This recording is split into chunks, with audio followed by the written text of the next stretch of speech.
ഇനി തീരെ സമയമില്ല. ഇനി അമ്മാവൻ തന്നെത്താൻ വലി. ഇന്ദു,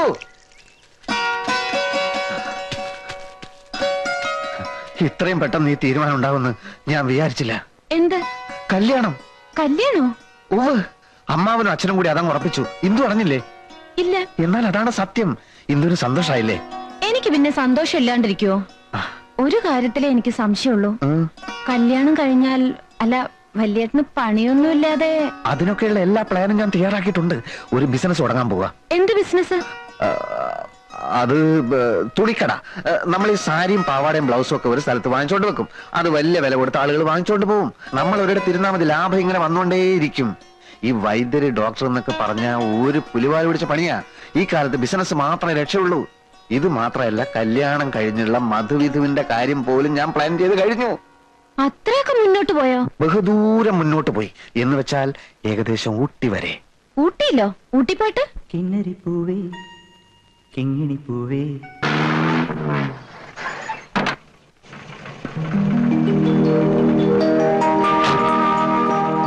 എന്റെ ഉണ്ണി, നീ എന്താ ഇത്ര വൈകിയത്? കാലത്ത് മുതൽ കണ്ണിൽ എണ്ണ ഒഴിച്ച് കാത്തിരിക്കാം. അയ്യോ അമ്മ, കണ്ണിൽ എണ്ണ ഒഴിക്കരുത്. ഇപ്പോഴത്തെ എണ്ണയിൽ മുഴുവൻ കലർപ്പാ. ഒന്ന് പോടാ, അവന്റെ തമാശ. നിക്കൂ, കഴിഞ്ഞ തവണത്തെക്കാളും വല്ലാണ്ട് ക്ഷീണിച്ചിരിക്കണു. ഓ, എങ്ങനെ തളുതളുതളുന്നിരുന്നതാ എന്റെ കുട്ടി. ഹോട്ടലിലെ കരിക്കാട് വെള്ളം കുടിച്ച് ഈ കോലത്തിലായി. നീ വേഗം പോയി കുളിച്ചു. അമ്മ ചോറ് വിളമ്പാ. അമ്മേ, ആ അച്ഛനും ഏട്ടനൊക്കെ എവിടെ പോയി? അച്ഛൻ ആ മൂത്തടത്തേക്ക് പോയിരിക്കുക. അവിടുത്തെ ആ ചെക്കന് പിന്നെയും പ്രാന്തലായി. പാവം. കുഞ്ഞേഷാ, കുഞ്ഞേഷാ, ഇത്ര നേരം ഇവിടെ ഉണ്ടായിരുന്നു. കിടന്നുറങ്ങിയായിരിക്കും ആ ശ്രീകരം. അല്ല, എന്തിനാ ഇത്ര പെട്ടെന്ന് എഴുത്തയച്ചൊക്കെ വരുത്തിയത്? വിശേഷമൊന്നുമില്ലല്ലോ? വിശേഷമുണ്ട്. എന്താ അമ്മേ? പറയില്ല. കൊഞ്ചാതെ കാര്യം പറ അമ്മേ. കല്യാണം നടക്കാൻ പോവാ. കല്യാണോ? ആരുടെ? നിന്റെ കുഞ്ഞേഷിന്റെ. എന്റെയോ? ഇപ്പോഴോ? ഇപ്പോഴില്ല, കുറച്ചുകൂടി കഴിഞ്ഞിട്ടേ ഉള്ളൂ. തമാശ പറയില്ല എന്റെ അമ്മേ. തമാശ അല്ലടാ, കാര്യമായിട്ട് പറയാ. നിന്റെ അച്ഛനും അമ്മാവനും കൂടി എല്ലാം പറഞ്ഞ് തീരുമാനിച്ചുറപ്പിച്ചിരിക്കുക. ഹൗസ് സർജൻസി കഴിയാൻ ഇനി 2-3 മാസം കൂടി ഉള്ളൂ. അത് കഴിഞ്ഞ് പ്രാക്ടീസ് ഒക്കെ തുടങ്ങി ഒരു 4 കാശ് കിട്ടി തുടങ്ങിയിട്ട് പോരെ കല്യാണമൊക്കെ? അപ്പോഴേക്കൊക്കെ ഉണ്ടാവുള്ളൂ. പക്ഷെ ദിവസം കണ്ട് മോതിരമാറ്റം ഉടനെ നടത്തണമെന്നാ ആങ്ങളെ പറഞ്ഞിരിക്കുന്നത്. ഓ, രക്ഷപ്പെട്ടു. ഞാൻ വിചാരിച്ച എന്നെ ഇപ്പൊ തന്നെ പിടിച്ച് കെട്ടിക്കാൻ പോവാന്ന്. അല്ല, ഏട്ടന് പെണ്ണ് കണ്ടോ? ഓവല്ലോ, ആ കാര്യങ്ങളൊക്കെ ആങ്ങളെ ഏറ്റിരിക്കുക. ഞാൻ വന്നേ ഉള്ളൂ. ഏട്ടൻ പകലിടന്ന് ഉറങ്ങുക? ഇന്നലെ രാത്രി തീരെ ഉറങ്ങിയില്ല. എന്തു പറ്റി? 2 ഉരുളി ഭൂതമാരണ ഘൃതം കാച്ചാനുണ്ടായിരുന്നു. ഒന്ന് പോടാ അവിടുന്ന്. അവന്റെ ഒരു ഭൂതമാരണം കാച്ചല്. നേരെ ചൊവ്വ ഒരു ഗുളിയ ഉരുട്ടോ നീ. നിന്റെ പഠിപ്പൊക്കെ എങ്ങനെയുണ്ട്? ആ, നടക്കുന്നു. പരീക്ഷയിൽ ജയിക്കല്ലേ? ജയിക്കണം, ഇല്ലെങ്കിൽ എനിക്കാ കുറച്ചില്. നാട്ടുകാരുടെ മുമ്പിൽ എനിക്ക് തല നിവർത്തി നടക്കാൻ പറ്റില്ല. ഞാനിപ്പോ ഒരു കൊല്ലം. നീ ഒന്ന് വേഗം പോയി കുളിച്ചിട്ട് വന്നേ പോ. ഇളിക്കണ്ട.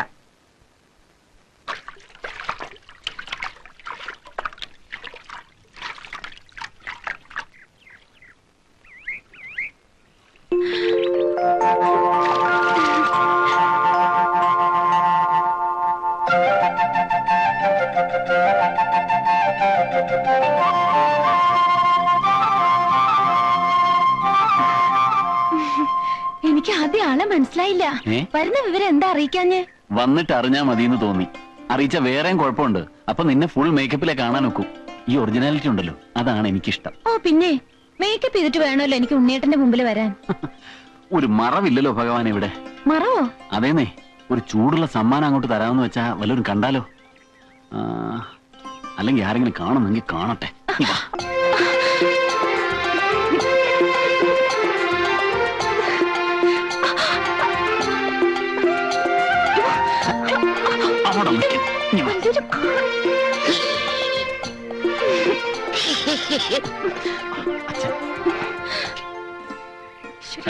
അവിടെ നിൽക്കുമോളെ. ഇതിൽ എത്ര നാണിക്കാതിരിക്കണത്? ഉണ്ണിയേട്ടനല്ലേ? നിങ്ങൾ സംസാരിക്കേ, ഞാൻ പോയേക്കാം. അല്ല, ഞാൻ അമ്മാവനെ കാണാൻ ഇറങ്ങിയതാ. ഓ, താനല്ല വന്നത്.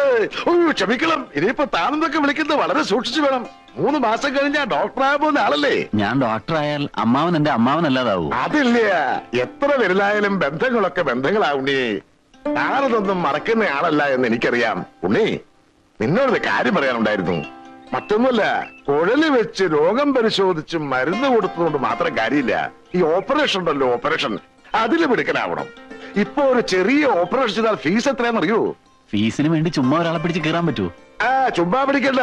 ആ വിദ്യ ഭേഷായിട്ട് വശത്തായിക്കോളൂ. എങ്കിൽ നിങ്ങൾ സംസാരിക്കും.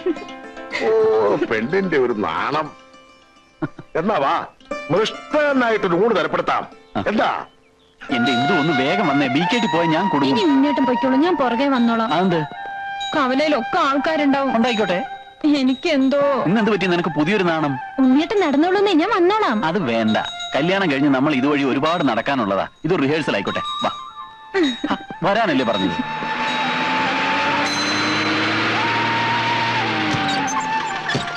ഞാൻ പോട്ടെ. ശരി. ബൈ.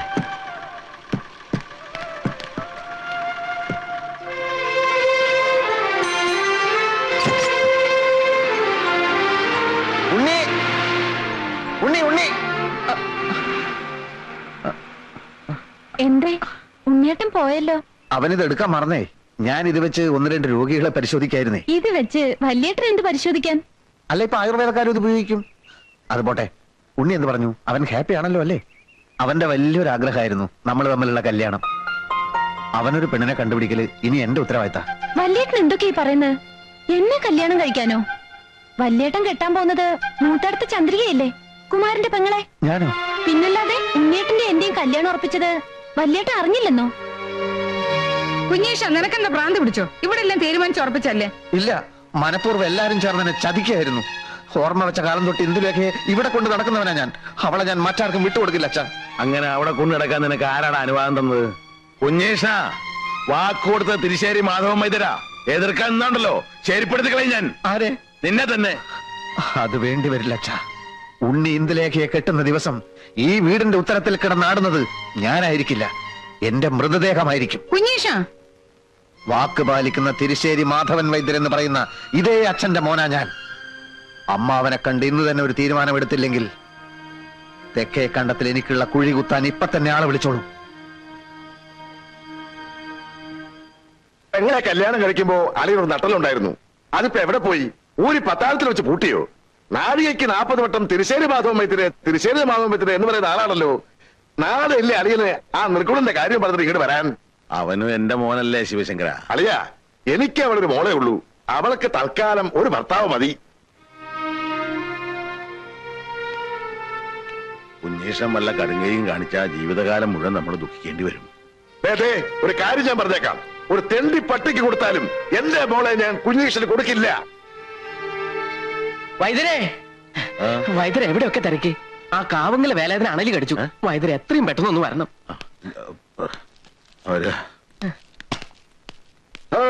കുഞ്ഞീഷ്ടൻ എന്തായി? അവിടെ നിൽക്ക. അമ്മാവൻ എന്ത് പറഞ്ഞു?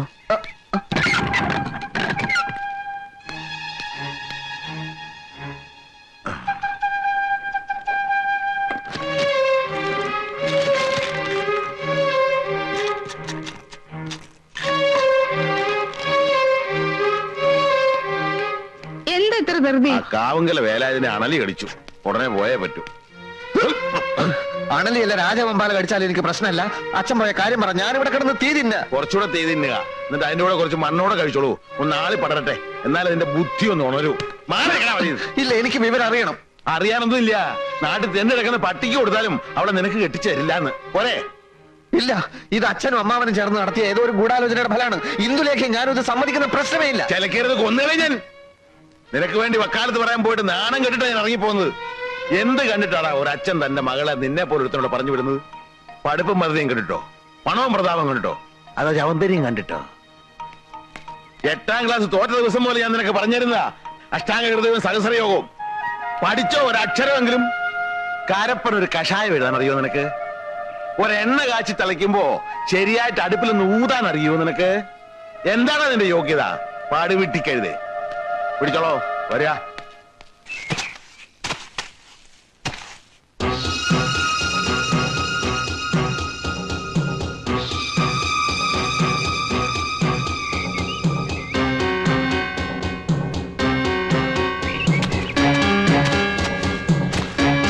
അമ്മാവാ,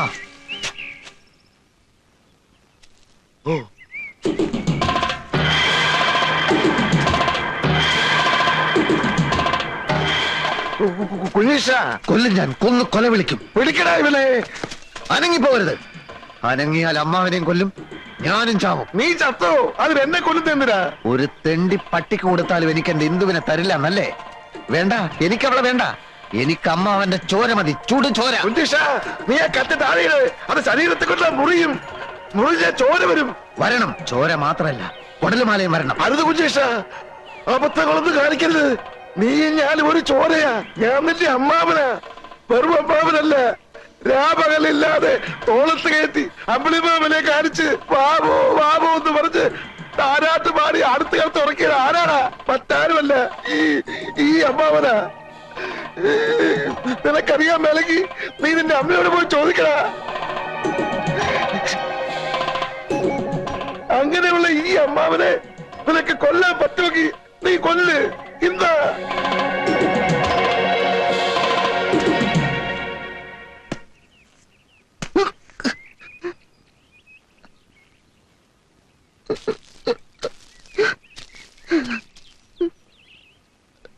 ഈ കത്തി ഒന്നും വേണ്ട. കരയല്ലേ കുഞ്ഞീഷ? വാ വാ, അമ്മാവൻ പറയട്ടെ.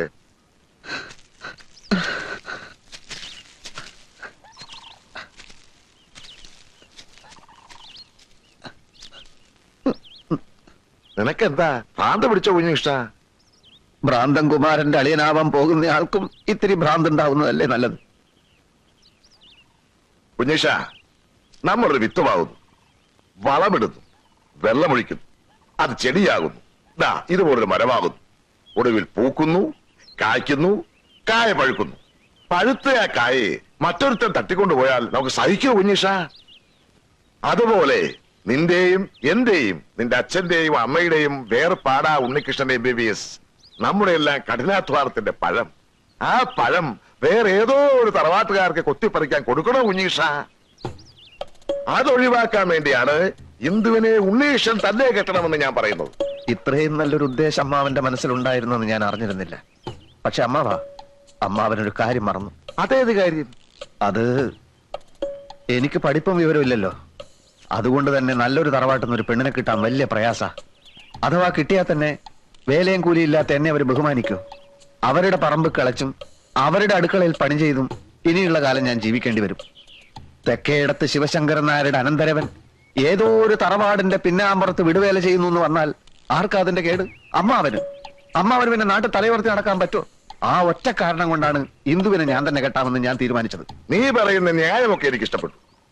ഒരു കാര്യത്തിലെ എനിക്ക് അഭിപ്രായ വ്യത്യാസമുള്ളൂ. ഇത്രയും കാലം അച്ഛന്റെ കൂടെ വൈദ്യം പഠിച്ചിട്ട് ഒരു രോഗിയെങ്കിലും നീ ചികിത്സിച്ചോ? ആ വകുപ്പില് ഒരു 5 റുപ്യെങ്കിലും നീ സമ്പാദിച്ചോ? ഇനി ഞാൻ തുറന്നു പറയാം, വെമ്പടി കയ്യിലുള്ളവന് മാത്രമേ എന്റെ മോളെ ഞാൻ കെട്ടിച്ചു കൊടുക്കൂ. മനസ്സിലായോ?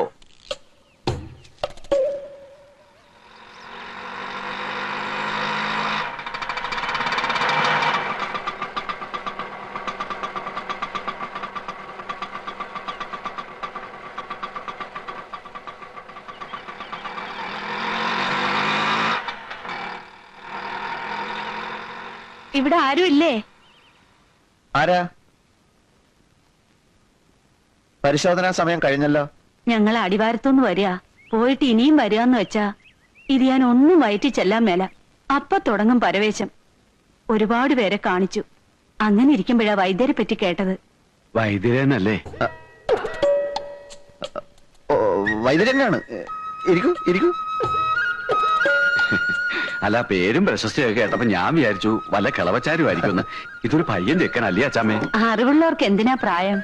അതെ, എത്രയും പെട്ടെന്ന് ഈ അസുഖം ഭേദമാക്കി തന്ന വൈദ്യർക്ക് എന്താ വേണ്ടെന്ന് വെച്ചാ തരാം.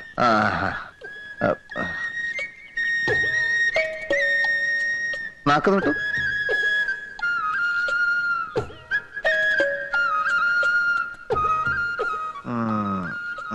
സാരമില്ല, എത്തിപ്പെടേണ്ടിടത്ത് തന്നെയാണ് എത്തിപ്പെട്ടിരിക്കുന്നത്. നമുക്ക് ഒരു കൈ നോക്കിക്കളയാം. പോരാ. നല്ല കൈപ്പുണ്യമുള്ള ആളാണെന്നല്ലേ കേൾവി? അത് കണ്ടാ തന്നെ അറിയാം. ഇത് കാലത്തും വൈകിട്ട് 1 ഔൺസ് വീതം കഴിച്ചാൽ മതി, ഭേദമായിക്കോളും. ഒരു 150 ഇങ്ങ് തന്നേക്ക്. ഇത് കഴിക്കുമ്പോ ഭാരിച്ച് ജോലികളൊന്നും അങ്ങനെ ചെയ്യരുത്. പിന്നെ പുളി, മീന്, പഞ്ചസാര, മുളക് ഇതൊക്കെ വർജിക്കണം. പഥ്യം വളരെ ശ്രദ്ധിക്കണം. വൈദ്യർ ഈ രോഗം ഭേദമാക്കി തരികയാണെങ്കിൽ ശ്വാസം കഴിക്കണ്ടെന്ന് പറഞ്ഞാലും കഴിക്കില്ല. എന്താ പോലെ? അതെ. പറയട്ടെ. ഓ,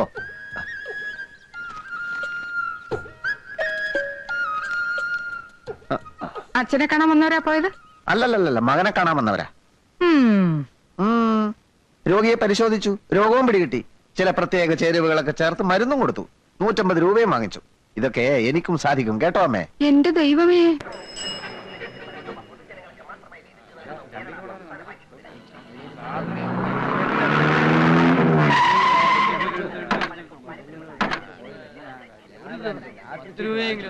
ഒന്നീ വന്നേ. മാധവമന്ത്രി വൈകിക്കാൻ വന്നോ?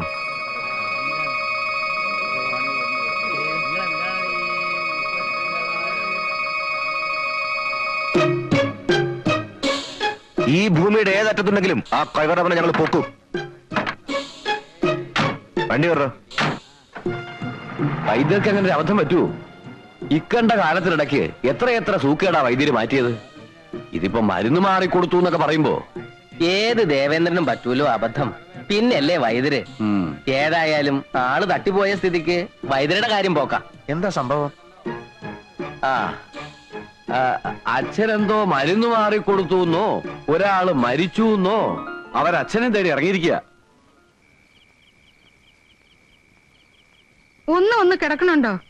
കിടക്കേ, അവനെ വെട്ടിക്കൊല്ലാണ്ട് എനിക്ക് ഉറക്കം വരില്ല. അങ്ങാടി മരുന്നിന്റെ പേര് പോലും അറിയാൻ വയ്യാത്തവനാ ചികിത്സിക്ക. ഞാൻ വരട്ടെ, എന്റെ മകനാണെന്ന് നോക്കില്ല ഞാൻ. വെട്ടി അരിഞ്ഞ് കഷ്ണമാക്കും ഞാൻ. നിങ്ങളൊന്ന് സമാധാനായിട്ടിരിക്കൂ. എങ്ങനാ സമാധാനിക്ക? കൊലക്കേസല്ലേ നിന്റെ മോൻ ചെയ്തു വെച്ചേക്കണേ? ഒരു കയ്യബദ്ധം പറ്റിപ്പോയതല്ലേ. അങ്ങനെ പറഞ്ഞാ പോലീസും കോടതിയും വെറുതെ വിടുന്ന നിന്റെ വിചാരം? അത് പോട്ടെ, അവൻ ചികിത്സിച്ച് കൊന്ന ആരെയാ? 10-17 കൊലക്കേസിലെ പ്രതി മണിമല മാത്തച്ഛന്റെ തന്തയാ. മാത്തച്ഛന്റെ കയ്യിലെങ്ങാനും കിട്ടിയാലുണ്ടല്ലോ, കഴിവട മോനെ വെട്ടി നുറുക്കി പട്ടിക്കിട്ട് കൊടുക്കും. കണ്ടവന്റെ കൈ കൊണ്ട് ചാകുന്നതിലും ഭേദം ഞാൻ തന്നെ അങ്ങ് അവസാനിപ്പിക്ക. ഇനി വരട്ടെ.